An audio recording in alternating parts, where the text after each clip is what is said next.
There are almost 400 pages to this book, 369 to be exact. Every page is chock full of information. He's right, magnesium, crucial. 68% of us in this country do not consume enough of this incredible mineral involved in 325 enzymatic reactions in our body, most of them concerning the generation of energy. And baby, you need energy to heal. Your power to maintain and restore well-being is enhanced when you know what magnesium naturally does for you and the wide-ranging consequences of deficiency. In addition, Dr. Circus introduces a simple but elegant way to replenish the body's stores of Mother Nature's catalyst for health. Order your copy of Transdermal Magnesium Therapy today at Amazon.com and fine bookstores everywhere. We come in all shapes and sizes, but for all our apparent differences, we share an important oneness. I am my body, not. Now your child can discover the oneness behind human diversity with I Am My Body, Not from Philos Books. This progressive book written by Adam Abraham helps parents and teachers introduce some of the most basic human concepts and questions. Celebrate the body and the spirit with I Am My Body, Not. Order now, just $19.95 plus shipping and handling. I Am My Body, Not is available at Philos.com. That's PHAELOS.com. Order yours today.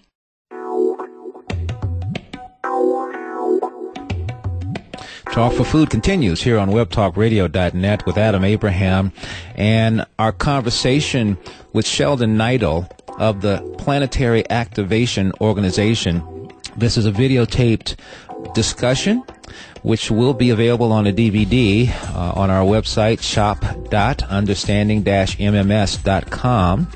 And for anyone who is familiar with Greg Braden, Bruce Lipton, Lee Carroll, who channels the Cryon material, for example, there is evidence, there's scientific evidence that the changes that facilitate and will basically activate all of the things that is being discussed right now are already happening. There is evidence of it. So while this sounds fantastic, it's not done without a great amount of preparation and shifting and adjustments that need to occur, and they are actually happening right now. And yet, probably, I don't know if I say the last part of it is that each of us has to align our own selves with it. And in a way of speaking, to the extent that this is something of a joyful, anticipatory kind of impression, then we take ourselves closer to that experience and to that activation. If it's something that's dreaded and feared, well, we choose something different. So let's continue on and hear more about the new world and the world that is emerging, that is upon us, and that is unfolding right now. When you're fully conscious, what happens is you have, as I was talking about, this support network. And not only do you have that support network, but you have a feeling continually within you that you have a purpose. And you see your purpose on two levels. The first level, as I said, you see it as the collective level.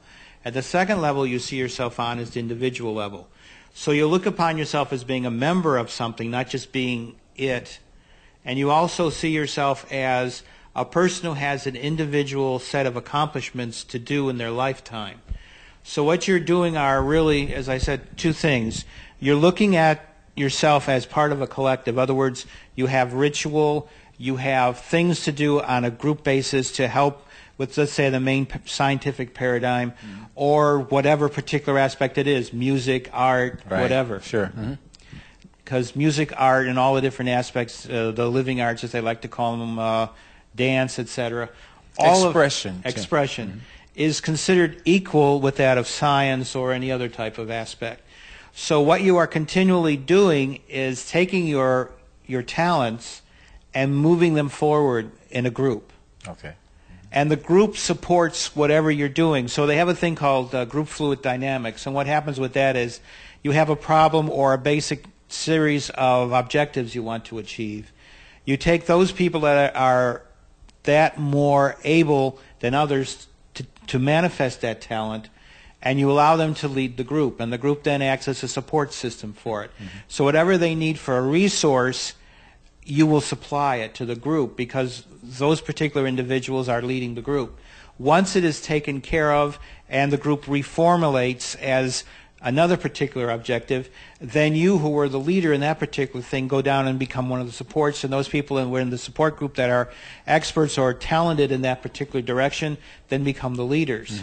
So the society is constantly look upon themselves not as I am a leader or I am a executive and I'm just a worker bee. You see yourself continually as being both. So a lot of the major ego points in our society, which is all limited consciousness anyway, goes away. The whole concept is to develop ways that brings out the individual to their maximum potential, allows their life goals to be achieved, and at the same time allows the society to move forward, to solve its problems, to learn how best to work with one another, to develop means and ways of doing things that allows their primary thing, which is to help the planet they're on, or the star system, the star nation that they developed, to move forward, so that all the elements in it, the planets, the sun, etc., are at a point where they are completely at their maximum level of manifesting as well. So they're fully potentialized. So fully potential, optimal. Right. Now, here's this word has been coming up because it seems to me that being fully conscious means the end of secrets. Exactly. It's almost impossible to keep secrets from one fully conscious being. Because they can read your mind, they can read your emotions, they can read your auric field. And it's also, it's not one way now. Because if we're fully, we would be able to read others' minds. They can read our mind, we can read, everyone can read each other's minds, and it's okay, is what you're saying. Right. It's okay. And so what you do, though, have a series of etiquette points on how to handle all this traffic. Because let's say you're just on this planet, you would then have 6 billion people all the time that could be at you.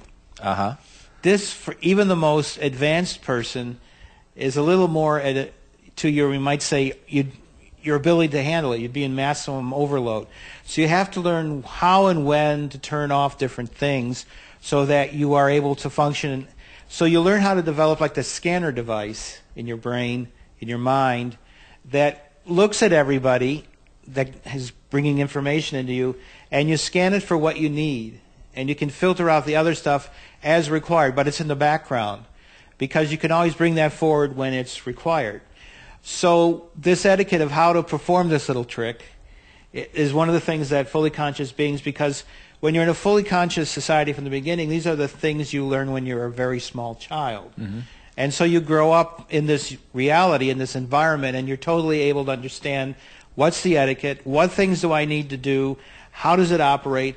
When I'm in a meeting or a conversation with a group of people, how do I work with it, with also people from the outside of that group and people within the group.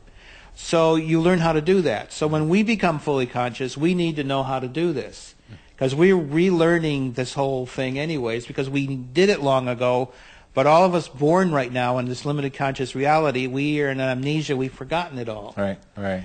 So one of the things that First Contact is about is that they are coming down not only to help with the final push to full consciousness, but to teach us, to guide us, act as mentors in helping us acclimatize ourselves, so to speak, with all the different things you can do. To this new way of perceiving reality.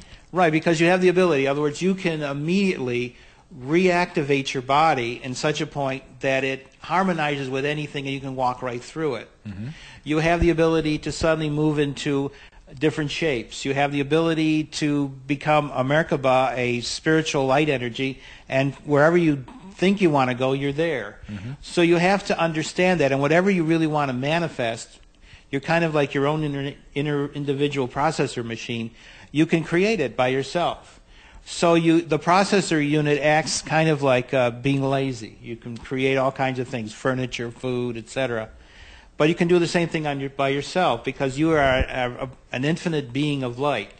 So the result is that because of these vast amount of potential, in other words, when you do this, you increase your potential, exponential levels that we can't even imagine.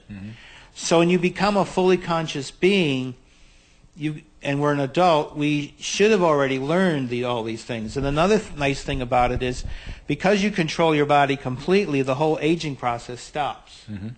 So you can actually you might say, rejuvenate yourself